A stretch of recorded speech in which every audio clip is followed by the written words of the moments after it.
నమస్కారం అండి. అందరి క్షణార్థి, అందరికి దీపావళి శుభాకాంక్షలు అండి. రేపటి నుంచి కార్తీక మాసం రాబోతుంది కదా. కార్తీక మాసం రోజు మనం ఎలా పూజ చేసుకోవాలి, ఎవరికి పూజ చేసుకోవాలని వీడియోలో చెప్తున్నాను, వినండి.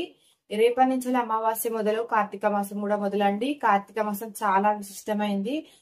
కార్తీక మాసంలో మనం విష్ణుమూర్తికి పూజ చేసుకోవాలా, లేకపోతే శివయ్యకి పూజ చేసుకోవాలా, ఏ రోజు పూజ చేసుకోవాలి, అసలు సోమవారం రోజు ఎలా పూజ చేసుకోవాలి, సోమవారం రోజు పోవాలి, శివేని మనసారా కొలుచుకుంటే మనకు తీరని కోరికలు అంటూ ఏ ఉన్నా, కష్టాలున్నా, మనకు బాధలున్నా, మనకి ఏ కోరికలున్నా ఖచ్చితంగా నెరవేరుస్తాడండి. అయితే కార్తీక మాసం రేపటి నుంచి స్టార్ట్ కాబట్టి మీరు ఇప్పుడు సోమవారం, ఈ రోజు దీపావళి, రేపు అమావాస్య కాబట్టి కదా. అమావాస్య రోజు ఏం చేయాలి, ఎలా చేయాలి, ఫస్ట్ స్టార్టింగ్ అంటే ఫస్ట్ ప్రారంభం రేపటి నుంచే కదా. రేపటి నుంచే అమావాస్య ప్రారంభం. అసలు ఎప్పుడు లేవాలి, ఎలా పూజ చేసుకోవాలని కొత్తగా స్టార్ట్ చేసిన వాళ్ళు, ఇంతవరకు కార్తీక మాసం ఎప్పుడు చెయ్యలేదు అనుకున్న వాళ్ళు, కార్తీక మాసం పూజ చేయాలనుకున్న వాళ్ళు, సింపుల్ గా పూజ చేసుకుంటాం మేము అంటే మాకు ఇవన్నీ తెలియదు, మేము చాలా పూజలు చేయలేము, నార్మల్ గా పూజలు చేసుకుంటాం, మాకు అవన్నీ తెలియదు అనుకున్న వాళ్ళు ఏం చేయాలని అంటే, ఖచ్చితంగా మీరు మార్నింగ్ అయితే వీలుంటే 4 వరకు లేండి, 4:30 వరకు లేచి బ్రహ్మముహూర్తం లేచి ఖచ్చితంగా చన్నీళ్ళతోనే స్నానం చేయండి. ఫస్ట్ ఒకవేళ మీరు ఖచ్చితంగా కార్తీక మాసం ఫస్ట్ టైం మొదలు పెడుతున్నారు, ఆ శివయ్యకి ఫస్ట్ టైం ఆరాధన చేసుకుంటున్నారు అనుకుంటే 4 స్నానం చేయండి. ఇంకా గంగా స్నానం అయితే చాలా మంచిది. ఆ మొదటి రోజు, రేపు ప్రారంభం మొదటి రోజు తలస్నానం చేసి 4 గంటలకు లేచి తలస్నానం చేసి చన్నీళ్ళతోటి శివయ్య దగ్గర చన్నీళ్ళతోనే స్నానం చేసి దేవుడి దగ్గరికి వెళ్లి దేవుడికి దీపారాధన చేసుకోండి. నార్మల్ గా దీపారాధన చేసినట్టే దీపారాధన చేసుకోండి. రేపు మొదటి నుంచి ప్రారంభం కాబట్టి శివయ్యకి వీలుంటే, కొంతమంది దగ్గర శివలింగం ఉంటుంది కదా, శివలింగం ఉన్న వాళ్ళు శివయ్యకి పంచామృతాలను అభిషేకం చేసుకొని ఆయనకి ఇష్టమైన నైవేద్యం పెట్టి దీపం పెట్టి ఆచరించుకోండి. వీలున్న వాళ్ళు రేపు కొబ్బరి పాలతోటి ఏమన్నా నైవేద్యం చేసి ఆ శివయ్యకి అభిషేకం చేసిన తర్వాత పాలతోటి నైవేద్యం ఆ శివయ్యకి పెట్టి ఒక కొబ్బరికాయ కొట్టండి. రేపటి నుంచి ప్రారంభం. ఖచ్చితంగా రోజు 4 గంటలకైతే 4 గంటలకు, 4:30కి అయితే 4:30కి లేచి తలస్నానం ఆచరించి ప్రతిరోజు మీకు వీలుంటే ప్రతిరోజు శివయ్యకి అభిషేకం చేసుకోండి. ఒకవేళ శివలింగం ఉంటే, శివలింగం లేని వాళ్ళు శివుని గుడికి వెళ్ళండి.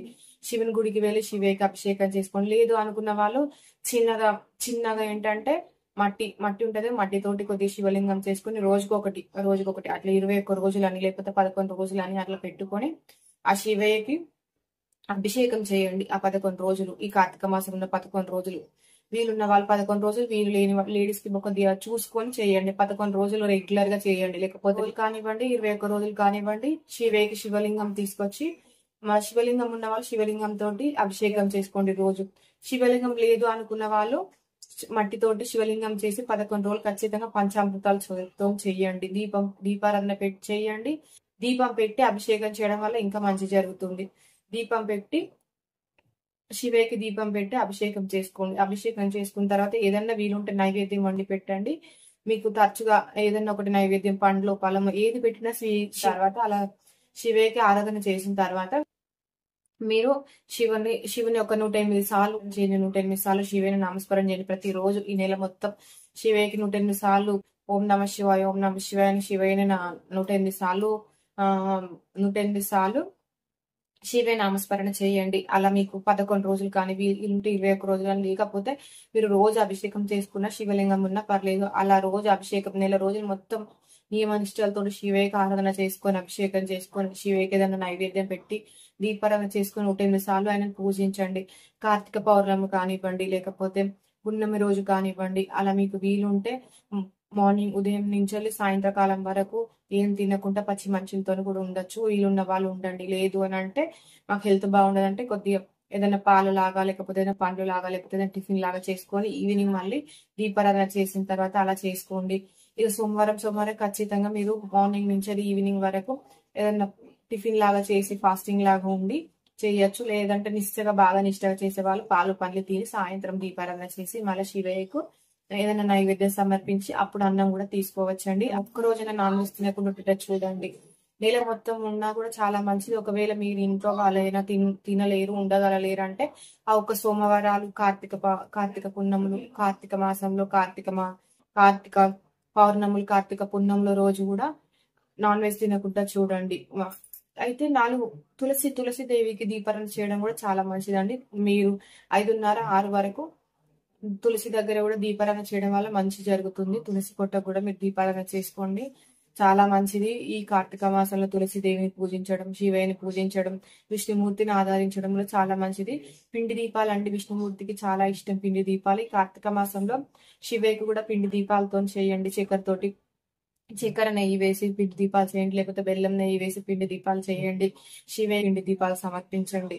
నారికెల దీపం పెట్టండి. సోమవారం సోమవారం శివయ్యకి ఎంతో ఇష్టమైన నారికెల దీపం. మీకు వీలున్నప్పుడల్లా ప్రతి సోమవారం రోజు మీకు వీలుంటే నారికెల దీపం పెట్టండి, లేదంటే పిండి దీపాలు పెట్టుకోండి. సోమవారం రోజు ఒక రోజు ఒక వారం పిండి దీపాలు పెట్టండి, ఒక వారం నారికెల దీపం పెట్టండి. అలా మీకు ఇష్టం ఉంటే పిండి దీపాలు కూడా పెట్టుకోవచ్చు. పిండి దీపాలు శివయ్యకి పెట్టి ఆరాధన చేసుకోండి. అలా దీపారాధన చేసుకోండి పొద్దుగల సాయంత్రం. అయితే మీరు ఆ రోజు కార్తీక మాసం మొత్తం ఒకవేళ మీరు ఉంటున్నారు, కార్తీక మాసం నెలగా నాన్ వెజ్ కి తినకుండా శివయ్యని పూజించుకుంటా అనే వాళ్ళు ఈ బయట కూడా సాయంత్రకాలం సమయంలో కూడా బయట కూడా దీపాలు పెట్టాలండి. అలా కూడా మీ ఇంటికి లక్ష్మీ కటాక్షం అనేది కలుగుతుంది. బయట ఇప్పుడు కొంతమంది ఇంటికాడ పూజ చేసుకుంటారు, నెల మొత్తం ఉంటా అన్న వాళ్ళు బయట కూడా తులసి కోటకు దీపం పెట్టి బయట కూడా దీపాలు దీపాలు దీపాలు పెట్టుకోండి. అలాంటి లక్ష్మీ కటాక్షం అనేది వస్తుంది బయట దీపాలు పెట్టడం వల్ల. కార్తీక మాసం నెల రోజు మొత్తం బయట దీపారాధన చేయండి, దీపాలు పెట్టుకోండి. శివయ్య మీద ధ్యానం ఉంచుతాడు చూడండి. మీకు ఏదైనా మనస్ఫూర్తి లేదని మనసులో మీకు ఏమైనా కోరికలు ఉన్నాయి, ఏదైనా బాధలు ఉన్నాయో చెప్పుకోండి. మీ కోరికలు ఏమైనా ఉన్నా కూడా శివయ్య నెరవేరుస్తాడు. నీలో రోజులు ఆయననే నమ్ముకోండి. ఇన్ని రోజులు చూడండి, మీరు ఏమైనా ఇన్ని రోజుల కాంచెలు మీరు ఏమైనా చేసిన పనులు కానీ వాయిదా పడ్డా, ఏమన్నా ఆగిపోయిన మీ సమస్యలు కూడా, అలాంటి టైంలో ఈ టైం అనేది చాలా మనకు విశిష్టమైన టైం అన్నట్టు. మీకు ఏ పనులు రావట్లేదు, మీకు ఏ కార్యం ముందుకు సిద్ధిపడట్లేదు అనుకున్న వాళ్ళు ఈ 2 రోజులు శివయ్యని ఆరాధించడం వల్ల మనకి ఎంతో పుణ్యం కూడా దక్కుతుంది. ఈ సంవత్సరం మొత్తం మనం చేసింది ఒక ఎత్తు అయితే, ఈ కార్తీక మాసంలో మనం చేయడం ఒక ఎత్తు. ఈ సంవత్సరం మొత్తం మనం దీపారాధన పెట్టకపోయినా ఈ కార్తీక మాసంలో కార్తీక పౌర్ణమి రోజు 365 ఒత్తులు కాల్చండి. అలా చాలా అంటే చాలా మన సంవత్సరం చేసినంత పుణ్యం అంతా మీకు దక్కుతుంది. వీలుంటే ఎప్పుడైనా బయటికి గుడికి వెళ్ళండి. ఈ కార్తీక మాసంలో వీలుంటే సోమవారాలు కానివ్వండి, లేకపోతే శివయ్యకి అభిషేకం చేసుకోండి, లేకపోతే ఏదైనా గుళ్ళకు దర్శనం చేసుకోండి. అలా మంచి జరుగుతుంది. అలా కార్తీక మాసం మొత్తం పూజ చేసుకుని రేపటి నుంచి ప్రారంభం మంచి రోజులు కాబట్టి శివయ్యని ఖచ్చితంగా పూజ చేసుకోండి. శివయ్యని పూజ చేసుకున్న వాళ్ళకి అంత మంచి జరుగుతుంది. ఆ శివయ్య ఆశీస్సులు ఉండాలని అందరిని కోరుకుంటూ ధన్యవాదాలు.